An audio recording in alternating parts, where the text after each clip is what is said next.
So for today's vlog guys is magluluto tayo ng pulburon. So ano ba yung pulburon?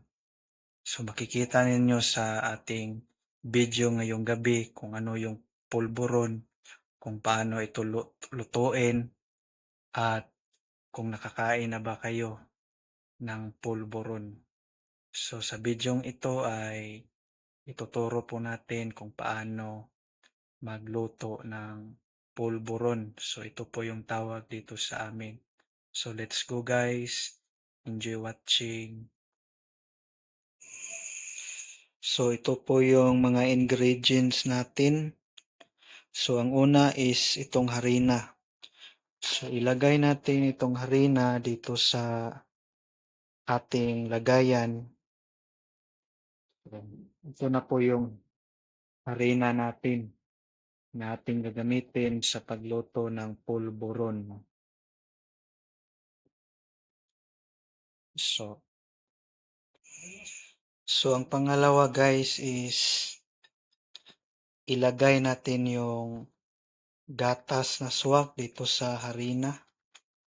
Atin lang ilagay dito. Atin lang ibubuhos.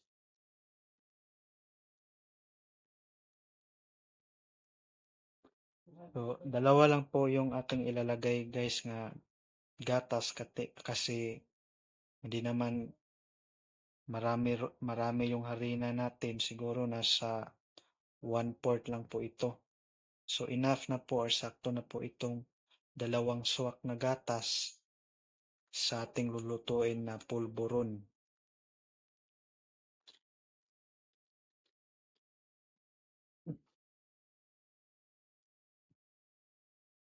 So pagkatapos nyong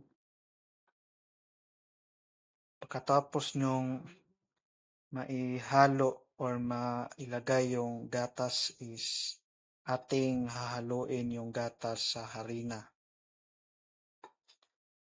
So dapat guys is haluin natin ng mabuti para ma-mix talaga yung gatas sa ating harina. So ganito lang po yung paghalo guys.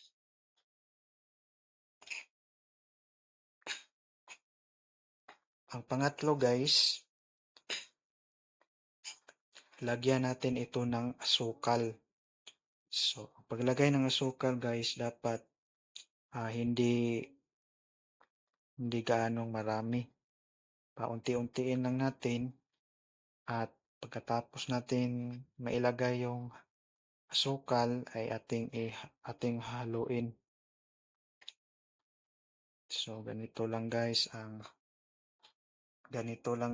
ang paghalo sa ating lulutuin na pulburon.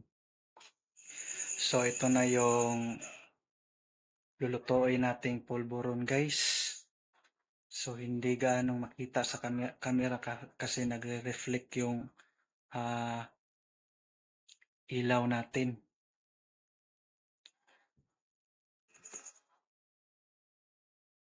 So ito na po guys, nakalunod na yung lutuin nating pulburon dito sa ating kalan o sa ating kalaha.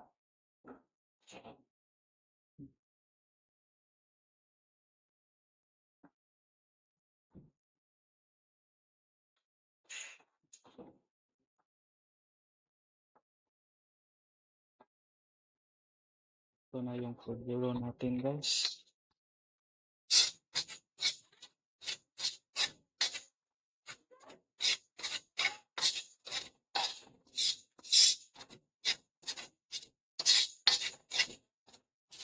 Halo-haloin lang natin guys yung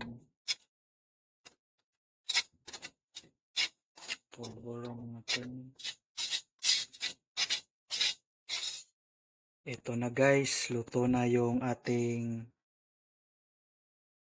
pulburon. So ito na guys, luto na ang ating pulburon. So, ready to eat na po ito. So, pag ganito guys, na brown na yung kulay, so, ibig sabihin yan, luto na po yung niluluto natin. Kagaya nito guys, luto na po ito. Kaya po na-brown na yung kulay ng ating harina. So, masarap na po ito guys. Bago natin kainin, dapat papalamigin muna natin kasi mainit po talaga to. So, God bless guys. Maraming salamat sa inyong panonood. I love you all.